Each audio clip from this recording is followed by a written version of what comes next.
지난주 여러분 계속 여러 가지 매체를 통해서 계속 들으셨겠지만 이 이태원에서 벌어진 이 참사 때문에 한국 사회가 계속해서 이렇게 시끄럽게 지금 좀 일들이 진행이 되고 있습니다. 그 설문조사를 보니까 행정부 관계자들에게 벌을 내려야 된다, 형사처벌을 내려야 된다, 이런 얘기들이 많이 있더라고요. 그러면서 어떤 죄목이냐 했더니 부작위의 직무유기죄, 또 미필적 고의죄.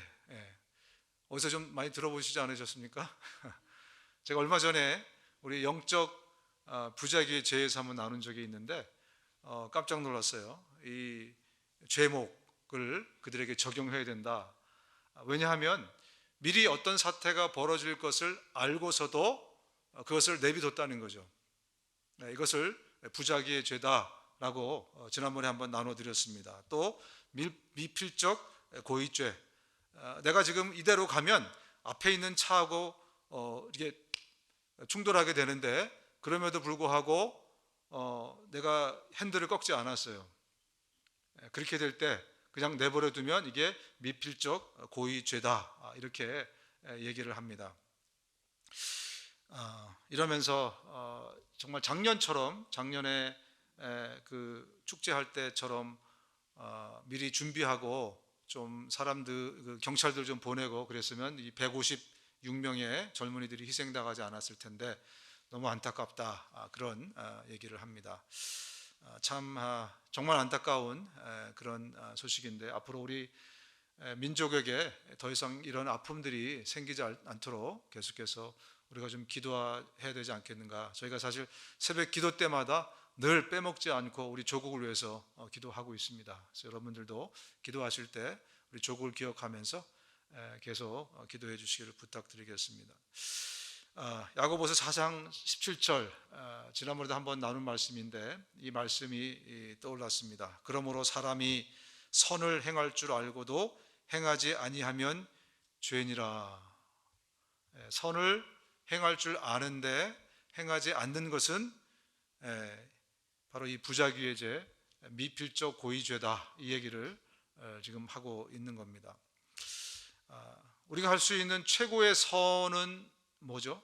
여러분이 할 수 있는 최고의 선, 누구에게 돈을 주는 것도 굉장히 선한 일이고 어떤 착한 일들을 하는 것 너무나 귀한 일입니다. 그런데 그 중에서도 최고의 선이라 함은 지옥 가는 영혼들에게 당신 이 길로 가면 지옥에 갑니다 라고 경고해 주는 일보다 더 선한 일이 있을까 생각해 봅니다. 우리 그리스도인들에게 있어서 가장 선한 일, 가장 최고로 착한 일은 뭐냐면 지옥 가는 영혼들에게 경고해 주는 거예요. 글로 가면 안 됩니다.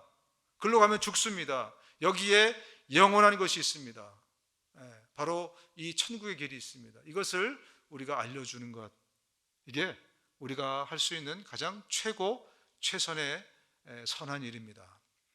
저와 여러분들이 이 일들에 최선을 다할 수 있으기를 주님의 이름으로 축원드립니다. 오늘 이 본문은 이 바울이 은혜를 자기가 받은 다음에, 구원받은 다음에 내가 어떻게 살았는가에 대해서 두 번째로 지금 그 아그리빠 앞에서 간증을 하는 그러한 장면이죠. 오늘 본문을 통해서 바울이 어떻게 예수님의 부르심을 받았고 또 어떻게 그는 구원받은 자로 살고 있는지에 대해서 다시 한번 저희가 보면서 우리 은혜 받은 자, 구원받은 자의 삶이 어떻게 돼야 되는지를 다시 한번 좀 점검하고 체크해 볼 수 있는 그런 시간이 좀 됐으면 좋겠습니다. 본문으로 들어가면요, 26장 17절입니다. 이스라엘과 이방인들에게서 내가 너를 구원하여 그들에게 보내어. 오늘 지금 본문에 바울이 강조하는 것은 무엇이냐면 바울을 부르시고 바울을 파송하고 보낸 분, 그 주체가 바로 예수님이시다, 이것을 다시 한번 강조하고 있습니다. 바울을 부르신 이가 예수님이시고 바울을 보내신 이도 예수님이다. 모든 것의 주체는 예수님이셨다는 거예요. 그것을 지금 강조를 하고 있는 것입니다. 예수님이 바울을 먼저 불쌍히 여기셨어요. 그리고 바울을 부르셨어요. 그리고 바울에게 가라고 또 명령을 주셨습니다. 이 모든 것이 다 예수님으로부터 시작됐고 예수님으로부터 진행이 되고 예수님으로부터 나온 것입니다. 저와 여러분의 이 구원의 은혜 역시 누가 이니시에이트를 했냐면 바로 예수님이십니다. Jesus called us first. 예수님이 먼저 우리를 부르셨어요. 그리고 He sending us. 여전히 예수님이 우리를 보내고 계신 거예요. 모든 것의 출발과 시작과 끝은 다 예수님이다. 우리 삶의 모든 것이 그래서 예수님이 빠지면, 예수님이 없으면 we are nobody. 우리가 하는 것은 nothing이 되는 것입니다. 모든 것이 다 예수님이 함께 하시고 예수님이 진행하신다는 것입니다. 여러분, 그래서 우리의 구원이 철저히 하나님께로부터 온 거라는 것을 다시 한번 여러분들에게 선포합니다. 여러분의 은혜, 여러분의 구원은요, 처음부터 끝까지 하나님으로부터 시작돼서 하나님께서 주시는 것입니다. 인간의 노력이나 우리의 훈련이나 우리의 수고로 하나님의 구원의 은혜를 얻을 수가 없어요. 지난 주간에 몇 번 우리가 어떻게 구원을 받는가에 대해서 좀 생각할 수 있는 계기들이 좀 있었어요. 여러분, 제가 질문을 드릴게요. 교회를 오래 성실하게 다녔어요. 무려 40년 동안이나 한 번도 빠지지 않고 정말 성실하게 여러분 교회를 다니고 모든 모임에 다 참석하셨어요. 구원받을 수 있습니까? 속으로 대답하시기 바랍니다. 구원받을 수 있습니까? 누구는 정말 착하게 사셨어요. 정말로 마더 테레사 이상으로 정말 착하게 사셨습니다. 그래서 뭐 내 거 다 꺼내주고 늘 남을 위해 살고 희생하며 살았습니다. 이 사람이 구원받을 수 있습니까? 속으로 대답하시고 어떤 사람은 정말 헌신을 하셨어요. 너무 열심히 노력하시고 애쓰시고 그의 삶의 모든 것의 중심이 교회로 돌아갑니다. 아침부터 저녁까지 늘 정말 헌신하고 수고하고 애쓰고 그가 구원받을 수 있겠습니까? 답을 말씀드리겠습니다. 그가 예수님을 구주로 영접하지 않았다면, 그의 마음에 예수님을 영접하지 않았다면 그는 구원받을 수 없습니다. 우리 같이 한번 말씀을 읽겠습니다. 사도행전 4장 12절입니다. 함께 읽겠습니다. 시작. 이 예수밖에는 다른 아무에게도 구원은 없습니다. 사람들에게 주신 이름 가운데 우리가 의지하여 구원을 얻어야 할 이름은 하늘나라에 이 이름밖에 다른 이름이 없습니다. 우리가 그 어떤 착한 일을 해도, 여러분이 아무리 교회에 오래 머문다고 해도, 아무리 헌신을 하셨다고 해도 예수의 이름이 내 중심이 없으면 여러분 구원받을 수 없습니다. 왜냐하면 이 이름 이외에 다른 구원의 수단을 하나님은 주신 적이 없기 때문에 그렇습니다. 여러분, 이것을 헷갈리시면 안 됩니다. 우리가 이 다른 어떤 비슷한 종교들이나 이런 데를 보게 되면 다 정말 수고로, 애씀으로, 훈련으로, 여러 가지 수단으로 그들이 어떤 지경에 이르는다, 이렇게 얘기하기 때문에 자칫 우리 기독교도 다른 수단을 가지고 구원을 얻는다라고 생각할 수가 있지만 절대로 그렇지 않습니다. 그래서 어떤 이단들이 와서 여러분들을 유혹할지라도 거기에 넘어가시면 안 됩니다. 예수 그리스도 이외에 우리에게 구원의 수단을 주신 적이 없다는 것입니다. 여러분에게 예수 그리스도가 있으십니까? 여러분에게 예수 그리스도가 분명히 있으십니까? 그 부분들을 여러분들이 계속해서 확인하고 점검을 하셔야 됩니다. 자, 그렇다면 구원받는 게 쉬울까요? 어려울까요? 쉽습니다. 할렐루야. 구원은요, 선물로 받는 것이기 때문에 쉽습니다. 구원을 선물이라고 생각하지 못해서 우리가 어렵게 생각하는 거예요. 여러분, 선물 받는 게 쉬워요? 어려워요? 저쪽 뒷부분에서는 이제 쉽다는 얘기가 잘 안 나왔어요. 제가 이해가 돼요. 왜 그러냐면 우리 한국 사람들은 선물 받는 게 익숙하지가 않아요. 선물 받은 게 어려워요. 그죠? 그런 의미에서 아마 어렵다고 그렇게 말씀을 혹은 생각을 하실지 모르지만, 선물은 공짜로 받는 것입니다. 우리가 공짜에 익숙하지 않아서 그렇지, 구원은, 선물은 공짜로 받는 것이에요. 정말 쉬운 것입니다. 근데 뭐가 어렵냐면 선물 받은 다음이 어려워요. 한번 생각해 보세요. 그죠? 내가 아주 귀한 선물을 받았어요. 받는 거는 쉬운데 받은 다음이 사실은 어려운 거예요. 구원도 마찬가지입니다, 여러분. 구원받는 것은 너무나 쉬워요. 우리가 구원을 이루어낼 수가 없었어요. 우리가 능력이 없습니다. 할 수 없어요. 그래서 이 구원은 예수님이 대신 값을 치르시고 우리에게 공짜로 주셨어요. 근데 문제는요, 구원 받는 것은 쉬운데 구원받은 자로 살아가는 것은 그렇게 녹록한 일은 아닙니다. 구원받은 자로 살아가는 것, 은혜 받은 자로 살아가는 것이 어렵습니다. 은혜 받은 자로 우리가 어떻게 살아야 되는가? 우리가 사실 지난 2주, 3주 동안 은혜 받은 자가 어떻게 사는가에 대해서 사실은 다뤘어요. 좀 정리해 드리자면, 우리 은혜 받은 자들은요, 완전하고 온전한 자로 살아야 됩니다. 완전히 들어가니까 숨이 턱턱 막히는데 완전에 대해서 설명을 드린 적 있죠. 그죠? 완전. 우리가 완전하신 하나님처럼 피조물이 그 하나님이 되라는 이야기가 아니라고 말씀드렸습니다. 우리가 완전케 되는, 퍼펙트하게 되는 것은 우리를 만드신 쓰임새에 온전해지는 것, 우리 쓰임새에 충실하는 것이 우리를 완전케 만든다고 말씀드렸어요. 하나님은 완전하십니다. 그러나 우리는 완전하지 못해요. 이 피조물의 완전함이란 하나님이 우리를 만든 그 용도에 충실해질 때 피조물로서 완전해지는 것입니다. 그것을 하나님이 우리에게 요구하는 완전함이에요. 그래서 노아나 아브라함이나 어떤 이런 칭찬받은 사람들을 보면 그들이 그런 쓰임새에, 하나님의 용도에 완전하게 쓰였기 때문에 완전하다, 의인이다, 이런 표현을 하고 있습니다. 그럼 온전함이란 무엇일까? 허물 많은 우리가 온전케 되는 것은 온전하신 예수 그리스도 안에 거하는 것, 그것이 우리로 하여금 온전케 된다라고 말씀드렸습니다.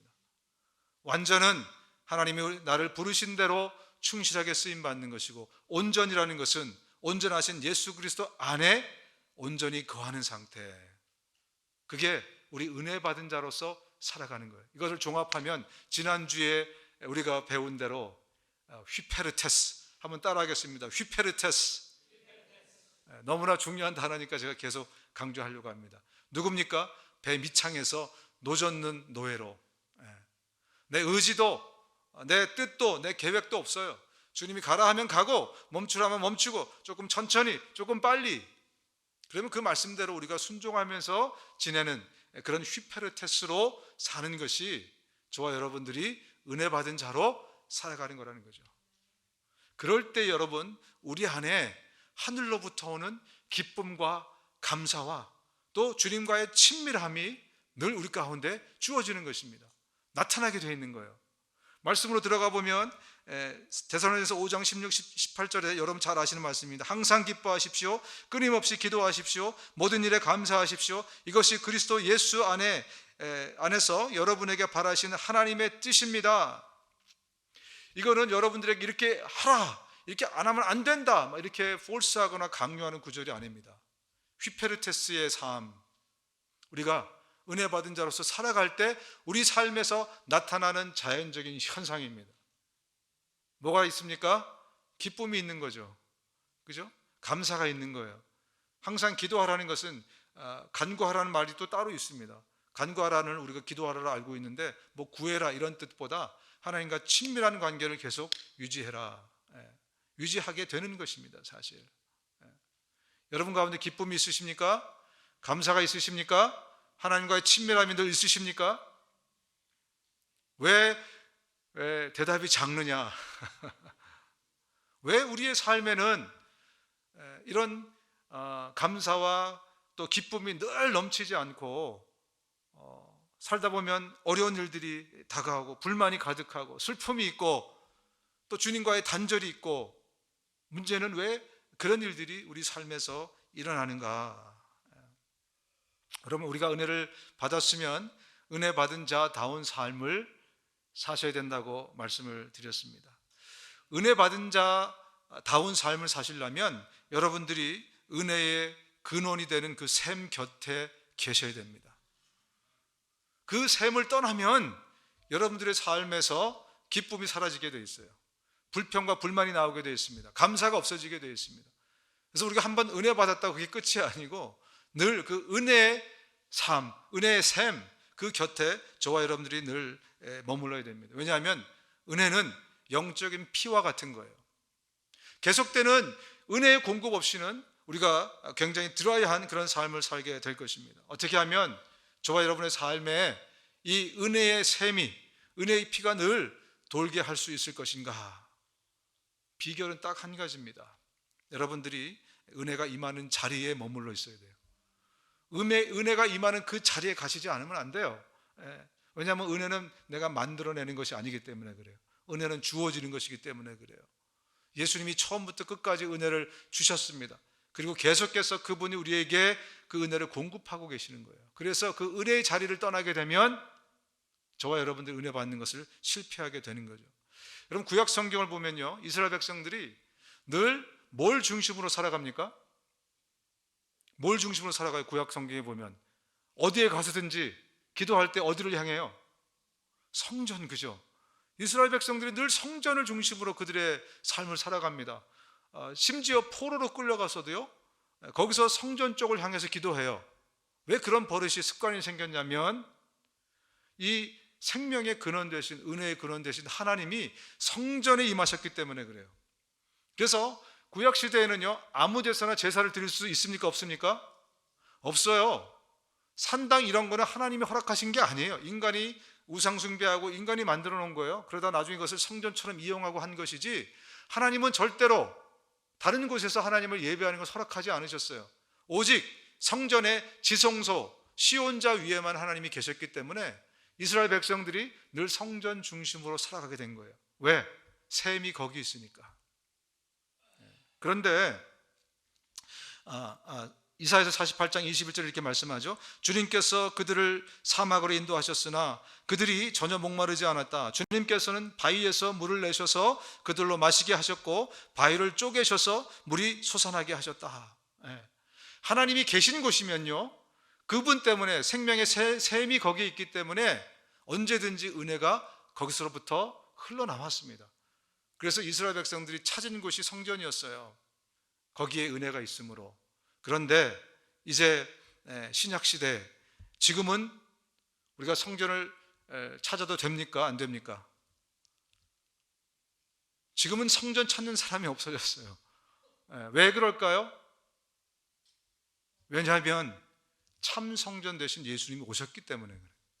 신약 시대에는요, 이제 성전을 여러분들이 찾을 필요가 없어요. 우리는 성전을 찾으면 성전 순례하기 위해서 가는 거지, 그 생명의 샘이 거기서부터 흘러나오기 때문에 거기에 가는 것은 아닙니다.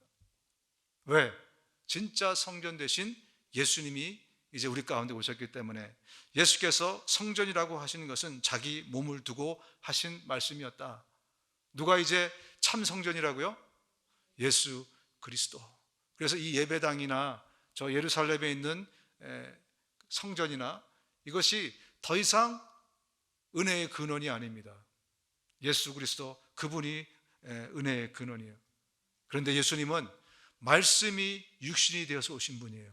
따라서 여러분들의 은혜의 샘은 어디든지 말씀이 있는 곳이 여러분의 은혜의 샘입니다. 아멘. 말씀이 육신이 되어서 오신 분이 예수 그리스도이기 때문에 어디든지 말씀이 있는 곳을 찾으십시오.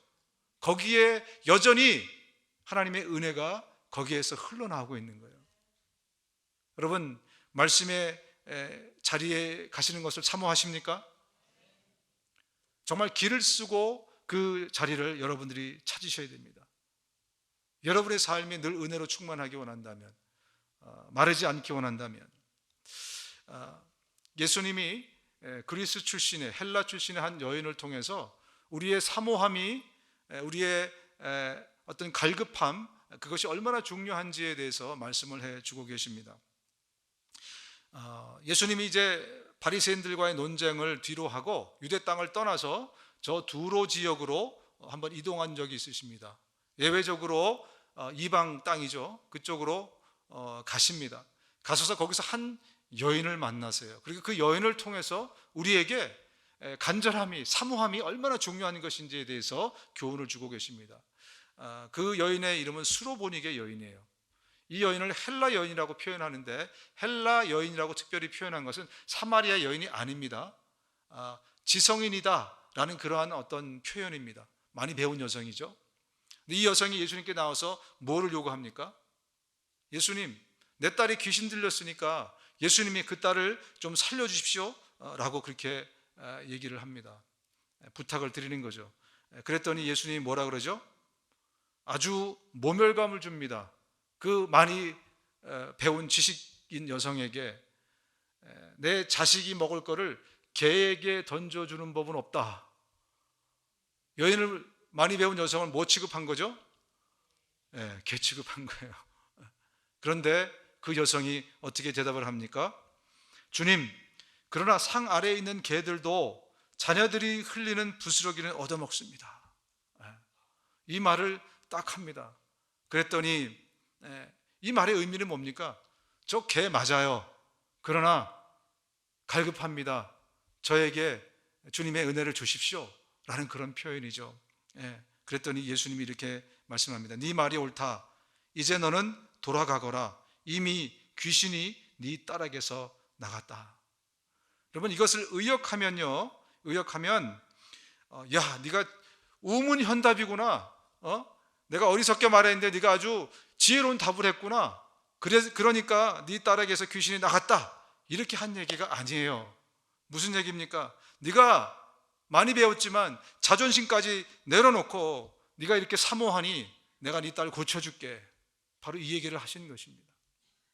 그래서 바로 그 딸에게서 귀신을 쫓아주신 사실을 우리가 기억합니다. 이만큼 우리에게 사모함이 얼마나 중요한지, 말씀을 향해서 달려가는 것이 얼마나 중요한지를 예수님이 우리에게 말씀해 주고 계십니다. 여러분, 은혜의 샘에 여러분들이 곁에 있지 않으면 마치 이 가뭄에 바짝 마른 논바닥처럼 여러분의 마음이 변하게 될 것입니다. 마음이 딱딱해져요. 감사는커녕 불평과 불만만 나오게 됐어요. 은혜의 단비가 내리지 않으면 저와 여러분들의 마음은 늘 남을 정죄하고 판단하고 시기하고 이런 옛사람의 모습으로 돌아갈 수밖에 없어요. 말씀의 자리를 사모하십시오. 말씀을 향해서 정말 목마른 사슴이 시내를 찾듯이 그렇게 그 말씀을 향해서 여러분 달려가십시오. 어디 멀리 가실 필요가 없습니다. 바로 하나님의 말씀은 성경의 자리로 여러분들이 가시면 됩니다. 다시 한번 또 강조하지만 말씀을 다 이해할 필요가 없습니다. 그러나 이 말씀은 여러분의 영혼의 생명이기 때문에 여러분들이 이 말씀을 읽으면 영혼이 밥 먹는 시간이에요. 의미를 몰라도. 어린아이들이 성경을 읽을 때 어떻게 이 의미를 다 알 수 있겠습니까? 그러나 그 아이들에게 하나님이 생명을 공급하는 방법은 하나님의 말씀을 상고하고 묵상하고 읽을 때 그들의 작은 영혼에도 하나님의 생명이 공급되는 것처럼 여러분들이 늘 이 말씀을 먹고 마시고 그 은혜의 자리를 사모하실 수 있기를 주님의 이름으로 축원드립니다. 다시 본문으로 들어가면 그 눈을 뜨게 하여 어둠에서 빛으로 사탄의 권세에서 하나님께로 돌아오게 하고 죄사함과 나를 믿어 거룩하게 된 우리 가운데서 기업을 얻게 하리라 하더이다. 지금 예수님이 바울을 부른 목적은 이 눈을 감고 있는 사람들로 하여금은 눈을 뜨게 하는 그 일을 하게 하기 위해서 바울을 보냈다라고 말씀하고 있습니다. 여러분, 눈이 멀었다는 의미는 어떤 의미일까요? 눈이 멀었다. 예수님이 바리새인들에게 너희들 눈이 멀었다고 얘기하셨어요. 너희들은 소경이다. 그냥 두어라. 저희는 소경이 되어 소경을 인도하는 자로다. 만일 소경이 소경을 인도하면 둘이 다 구덩이에 빠지리라. 바로 바리새인들에게 얘기한 것입니다. 저들은 율법의 전문가들이었어요. 하나님의 말씀의 전문가들이었는데 저들이 눈이 멀었답니다. 무슨 의미일까요? 영적인 눈이 멀었다는 거예요. 육신적으로는 많은 지식을 가지고 있습니다. 그 누구보다도 율법에 대해서 해박한 사람들입니다. 그러나 영의 눈이 멀어 있기 때문에 예수님은 저들을 소경이다 이렇게 얘기를 합니다.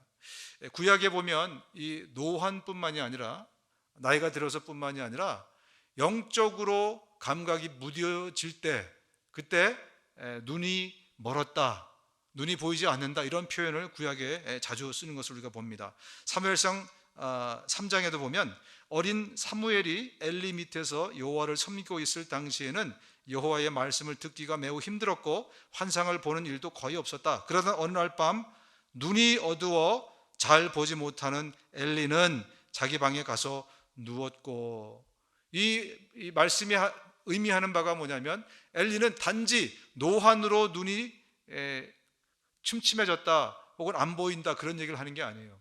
영적으로 이미 감각을 잃어버렸다는 얘기를 하고 있는 것입니다. 그래서 엘리 제사장은 더 이상 하나님의 음성을 듣지 못해요. 자기 자식들도 컨트롤하지 못합니다. 그래서 나중에는 온 집안이 완전히 망해버리는 거예요. 하나님의 저주를 받는 그런 집안이 되어버렸어요. 제사장임에도 불구하고. 또한 사건이 있죠. 이삭이 나이가 많아 눈이 어두워 잘 보지 못하더니 하면서 창세기 27장에 바로 무슨 이야기가 이어지냐면 바로 그 뒤에 야곱과 에서를 축복하는 장면이 나옵니다. 축복하려고 하는 장면. 여러분, 이것은 지금 에서가 단지 나이가 들어서 눈이 멀어진 것이 아니에요. 영적인 상태를 의미하는 겁니다. 이 야곱과 에서가 태어날 때 하나님이 분명히 계시의 말씀을 주셨어요. 어떻게 주셨냐면 주님께서 그에게 대답하셨다. 두 민족이 너의 태 안에 들어있다. 너희 태 안에서 두 백성이 나눌 것이다. 한 백성이 다른 백성보다 강할 것이다. 형이 동생을 섬길 것이다. 하나님이 분명히 계시의 말씀을 주셨어요. 그러나 이삭이 나중에 나이 들어서 영적인 감각이 무뎌지고 흐려지자 하나님의 계시를 생각하지 못했어요. 그래서 누구에게 축복을 하려고 했습니까? 장자권을 누구에게 넘기려고 그랬어요? 에서한테 넘기려고 그랬죠. 그죠? 그러나 하나님의 뜻대로, 계시대로 야곱에게 장자권이 넘어가는 것을 우리는 기억합니다. 구약뿐만이 아니라 신약에서도 여러분 보시면 특별히 눈먼 사람들이 눈 뜬 얘기가 굉장히 많이 나와 있습니다. 여러분 잘 아시는 실로암, 그죠? 실로암 목장, 실로암, 눈 뜬 사건, 또 벳세다에서도 어떤 그 눈먼 사람을 또 고쳐주십니다. 침을 뱉어서 예수님이 눈을 이렇게 만져주셨는데 눈 떠봐라 그랬더니 사람을 보고 저기 나무 같은 것이 걸어다닙니다. 그래서 예수님이 다시 한번 손을 대고 기도해 주시니까 눈이 완전하게 보이게 됐어요. 이런 사건들. 또 우리가 특히 주목해 봐야 될 사건이 하나 있습니다. 여리고성에서의 사건인데요. 예수님이 제자들과 함께 여리고성을 들어갔습니다. 아주 막 수많은 군중들이 따르고 있는데 거기에 한 거지가 있었어요. 그의 이름은 바디메오였습니다. 바디메오가 다윗의 자손 예수여, 다윗의 자손 예수여 목청껏 예수님을 부릅니다. 얼마나 크게 불렀으면 예수님께 그 소리가 들렸겠습니까? 예수님이 가시던 걸음을 멈추십니다. 사실 예수님이 걸음을 멈추신 이유는 목소리가 하도 커서 들려서 멈춘 게 아니에요. 그 목소리를 들어보니 뭐라고 예수님을 부르셨습니까? 누구의 자손? 다윗의 자손 예수요. 보통 예수님을 랍비나 선생이라고 불렀습니다. 그런데 이 소경인 바디메오는 다윗의 자손 예수여, 무슨 말입니까? 오실 메시아여 라고 부른 겁니다. 그는 예수님을 메시아로 봤어요. 그래서 예수님이 걸음을 멈추신 것입니다. 그리고 그를 고쳐주십니다. 그러면서 예수님이 가라사대 가거라, 내 믿음이 너를 낫게 하였다고 말씀하시자 그가 곧 눈을 뜨고 예수님을 따라갔다. 여러분, 이 행동을 한번 좀 주의해서 보십시오. 눈을 예수님이 뭐라 그러세요? 가거라 그랬어요. 네 마음대로 가, 원하는 대로 가, 이제 눈을 뜨게 해줄 테니까 가라고 말씀하셨어요. 그리고 나서 눈을 뜨게 해주셨습니다. 그랬더니 그가 어떻게 합니까? 예수님을 따라갔다. 이것이 또 굉장한 의미를 갖고 있는 단어입니다. 자기 갈 길로 가지 않았어요. 이제 눈을 뜨니 예수님을 쫓아가게 됐다는 거예요. 여러분, 이 똑같은 사건이 누가복음 18장 42절에도 기록이 되어 있는데요, 여기에 같은 사건에 예수님이 뭐라고 말씀하시냐면, 눈을 떠라, 네가 치료됐다 라고 쓰셔야 될 텐데, 그렇게 말씀하셔야 될 텐데, 예수님이 어떻게 말씀하시냐면, 눈을 떠라, 네 믿음이 너를 구원했다, 영적인 사건으로 말씀하십니다. 눈을 뜬 것은 육체적인 일이잖아요. 봉사했으니까 야, 눈을 떠, 이제 네가 치료했어, 가, 이렇게 말씀을 하셔야 되는데 어떻게 했다고요? 눈을 떠라, 네가 구원받았어, 영적인 사건으로 취급하십니다. 무슨 말입니까? 그가 눈을 떴다는 것은 단지 이 피지컬 아이를 떴다는 게 아니에요. 영적인 눈을 떠서 예수님을 보게 되는 것입니다. 그래서 예수님을 쫓아가게 되는 것이죠. 눈을 떴다는 것은 이렇게 영안을 떴다, 우리의 영의 눈을 떴다, 믿음의 눈을 떴다, 영적인 눈을 떴다, 이렇게 표현할 수가 있습니다. 여러분, 우리가 영적인 눈이 떠져서 예수님을 보게 되면요, 우리의 삶이 단순해지기 시작합니다. 삶이 굉장히 단순해지기 시작해요. 왜냐하면 영원한 것과 일시적인 것이 보이기 때문에 그래요. 그 전에 영적인 눈이 안 뜰 때는 안 보여요, 여러분. 그래서 이게 영원할 것처럼 붙들고 사는 거예요. 그런데 영안이 뜨이면, 영적인 눈이 뜨이면, 그러면 금방 사라질 것과 영원히 지속될 그 가치가 보이게 됩니다. 그래서 이 바디메오가 예수님을 쫓아간 거예요. 지금 당장 내가 눈 떴으면 그동안 하지 못했던 거, 얼마나 하고 싶은 일들이 많았겠습니까, 여러분? 눈이 밝아지면 하고 싶은 일이 얼마나 많았겠어요. 평생을 눈 감고 살았는데. 그런데 영안이 뜨여서 보니까 그게 아니었던 거죠. 내가 소망하고 내가 정말 갖고 싶었던 것들 다 금방 사라질 것들이었어요. 그래서 선택한 것이 바로 영원한 길이신 예수 그리스도를 쫓아가게 된 것입니다. 여러분, 왜 우리의 삶이 이렇게 복잡하고 힘든가? 예수님이 우리 안에 들어오셔서 우리의 눈이 떠졌음에도 불구하고 세상의 풍파에 시달리다 보니까 점점점 눈을 감고 있어요.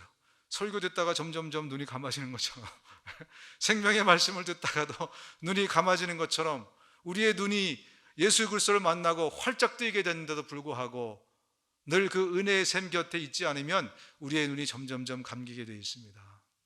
그래서 나중에는 구별이 안 되기 시작하는 거예요.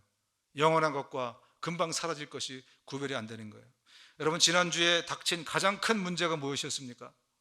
지난주를 한번 생각해 보십시오. 지난주에 여러분의 삶에서 일어났던 가장 큰 어려움과 문제가 뭐였습니까? 바로 그 문제, 여러분들이 영의 눈을 뜨고 보시면 예수님이 보이실 겁니다. 그러면 그 문제가 아니라는 것이 보이게 돼요.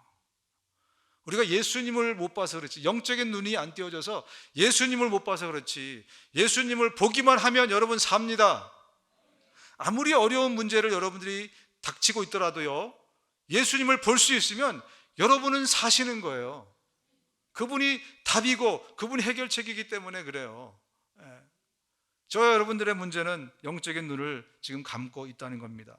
수고하며 무거운 짐을 진 사람은 모두 내게로 오너라. 내가 너희를 쉬게 하겠다. 나는 마음이 온유하고 겸손하니 내 멍에를 메고 나한테 배워라. 그리하면 너희는 마음에 쉼을 얻을 것이다. 내 멍에는 편하고 내 짐은 가볍다. 내가 짐을 지면 무겁습니다. 인생의 짐은 무거운 거예요. 세상은 무섭습니다. 그런데 예수님이 보이면 세상이 무섭지 않아요. 더 이상 세상이 무섭지 않아요. 예수님이 보이시면, 내 짐을 지실 그분이 보이시면 내 인생의 짐이 무겁지 않게 됩니다. 문제는 영적인 눈을 여러분이 뜨고 있느냐, 그렇지 않고 있느냐. 그 은혜의 샘에서 여러분들이 그 은혜를 지금 마음껏 풍성히 먹고 마시고 있느냐, 그렇지 않느냐. 다 드라이해 버리게 될 거예요. 은혜의 샘 곁에 있지 않으면 점점점 여러분의 눈이 감기게 될 것입니다. 여러분, 세상은 눈멀었습니다. 예수님이 말씀하신 것처럼 세상은 지금 영적으로 눈멀어서 감각이 없는 그런 상태의 사람들입니다. 먼저 우리가 눈을 떴다는 것은, 먼저 눈 뜬 사람으로서 오늘 바울처럼 이 세상의 어두움 가운데 있는 사람들을 빛으로 인도하라고, 그들을 눈뜨게 하라고 저와 여러분들을 먼저 눈뜨게 해 주신 것입니다. 여러분, 사람들은 지금 자유민주주의 국가에 살아가고 있어요. 그죠? 우리 한국이나 미국이나 자유민주 국가에 살고 있습니다. 얽매임이 없이 누구의 간섭도 받지 않고 자유롭게 자기 인생을 살아가고 있어요. 자유인이라고 그들은 얘기합니다. 그러나 성경이 얘기하는 것은 달라요. 그들은 지금 어둠의 세력에, 사탄에게 붙잡혀서 어둠 가운데 살고 있는 사람들입니다. 아이, 목사님, 내가 보니까 저 사람이 아니라 내가 오히려 어둠 가운데 사는 것 같은데요. 저 사람 표정도 얼마나 좋고, 또 돈도 얼마나 많고, 늘 저렇게 웃으면서 여유롭게 살고, 내가 어둡지 어떻게 저 사람이 어두워요? 어디 가서 없어보면 세계 일주 여행 갔대. 어디 찾아봐서 없으면은 한국 여행 갔대.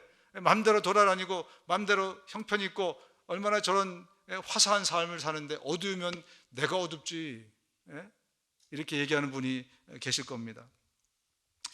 여러분, 이 사탄의 지상대과업, 우리에게도 지상대명령 과업이 있잖아요. 그죠? 사탄에게도 지상대과업이 있습니다. 그게 뭘까요, 여러분? 여러분의 영혼을 지옥 보내는 게 사탄의 지상대과업이에요. 사람의 영혼을 지옥 보내는 게, 그게 사탄이 가장 집중적으로 하고 있는 사탄의 사역입니다. 그렇기 때문에 여러분, 사탄은 우리 육체 행복에 아무 관심이 없어요. 오히려 사탄은요, 우리가 너무너무 행복해서 영적인 일을 잊어먹고 너무너무 이 육체가 행복해서 성공하고 잘 되기를 바라고 있어요. 왜? 영적인 감각이 점점점 무뎌지도록. 예수님이 말씀하시잖아요. 부자가 천국 가는 것은 낙타가 바늘구멍을 통과하는 것보다 더 어렵다. 이거 누구 말씀이에요?